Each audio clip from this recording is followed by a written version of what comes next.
Halo Sobat ASN, selamat datang di channel YouTube Fungsional Indonesia. Di sini kita bakal bantu Sobat ASN mempersiapkan diri menghadapi seleksi P3K dengan pembahasan lengkap dan mudah dipahami. Sebelum lanjut, yuk like, komen, dan subscribe channel YouTube ini supaya Sobat ASN gak ketinggalan video pembahasan lainnya dari kami. Nah, di video kali ini kita akan bahas kisi-kisi P3K untuk formasi jabatan penata perizinan. Pembahasan ini bakalan penting banget karena bisa bantu Sobat ASN memahami pola fokus belajar di bagian yang tepat. Yuk, langsung aja kita mulai pembahasannya. Oke teman-teman, di bagian kisi-kisi P3K dalam penata perizinan terdapat dua bagian. Yang pertama yaitu Undang-Undang terkait perizinan, Peraturan Presiden 97 tahun 2014, Peraturan Pemerintah 5 tahun 2021, Peraturan Pemerintah 6 tahun 2021, dan Peraturan Kementerian Dalam Negeri 138 tahun 2017. Kemudian untuk bagian kedua yaitu regulasi teknis yang berkaitan dengan penyelenggaraan perizinan berusaha dan non-perizinan. Di bagian pertama terdapat Undang-Undang Perizinan, yaitu beberapa undang-undang yang menjadi dasar hukum dalam penyelenggaraan perizinan di Indonesia, antara lain Undang-Undang Nomor 11 Tahun 2020 tentang Cipta Kerja atau Undang-Undang Cipta Kerja.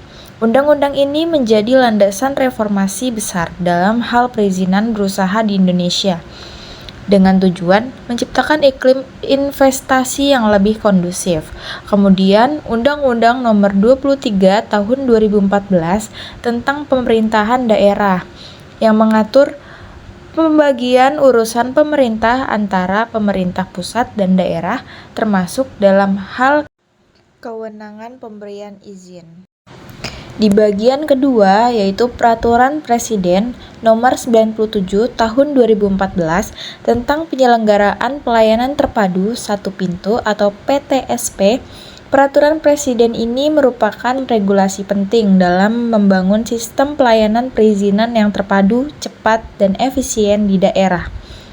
Kemudian ada pokok-pokok penting yaitu yang pertama mengatur tentang PTSP di daerah provinsi dan kabupaten atau kota sebagai ujung tombak layanan perizinan.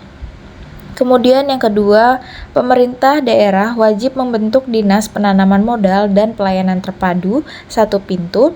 Dan yang ketiga, mendorong penyelenggaraan perizinan yaitu cepat dan tepat waktu, transparan, akuntabel, dan terintegrasi antar instansi.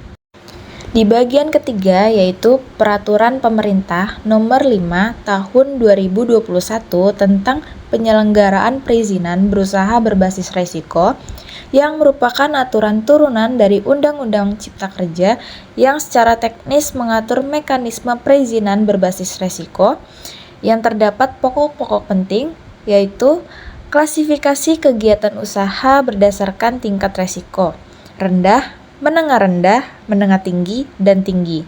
Kemudian penentuan jenis perizinan yang dibutuhkan, NIB saja untuk resiko rendah, NIB sertifikat standar untuk resiko menengah, NIB izin berusaha untuk resiko tinggi, kemudian pemahaman penuh sistem risk-based approach sebagai platform utama. Di bagian keempat yaitu Peraturan Pemerintah Nomor 6 Tahun 2021 tentang penyelenggaraan perizinan berusaha di daerah melengkapi Peraturan Pemerintah 5 Tahun 2021 dengan fokus pada implementasi di tingkat daerah yang mengandung pokok-pokok penting.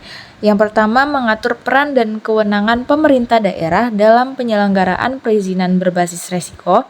Kedua, mewajibkan Pemda, yaitu menyediakan layanan perizinan melalui DPM-PTSP, kemudian mengintegrasikan sistem daerah dengan OSSRBA, kemudian melakukan pelayanan publik yang efisien dan transparan, Dan yang ketiga, menyusun dan menyampaikan standar pelayanan publik sesuai bidang kewenangannya.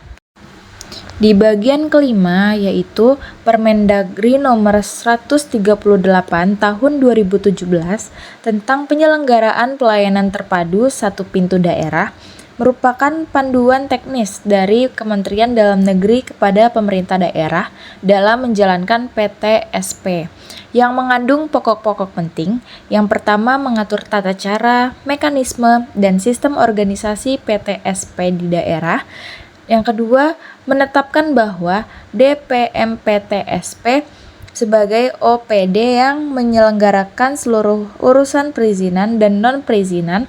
PTSP harus memiliki SOP yang jelas, SDM kompeten, sarana dan prasarana memadai. Kemudian perlu adanya sistem informasi yang terintegrasi untuk mendukung transparansi dan akuntabilitas. Dan yang ketiga, mendorong penyelenggaraan birokrasi dan peningkatan kualitas layanan publik. Itu dia pembahasan kisi-kisi untuk formasi jabatan penata perizinan kali ini. Semoga bisa jadi gambaran awal buat Sobat ASN yang sedang mempersiapkan diri untuk mengikuti seleksi P3K tahun ini. Kalau Sobat ASN ingin akses ke materi yang lebih lengkap seperti kisi-kisi, soal-soal, latihan terbaru, kunci jawaban, dan pembahasan detail, langsung aja berlangganan akun premium di website kami, fungsional.id. Di sana semua sudah disusun sistematis dan mudah dipahami, bisa jadi bekal terbaik kamu buat lolos seleksi P3K tahun ini. Sampai jumpa di video selanjutnya, tetap semangat belajar dan wujudkan impianmu jadi ASN.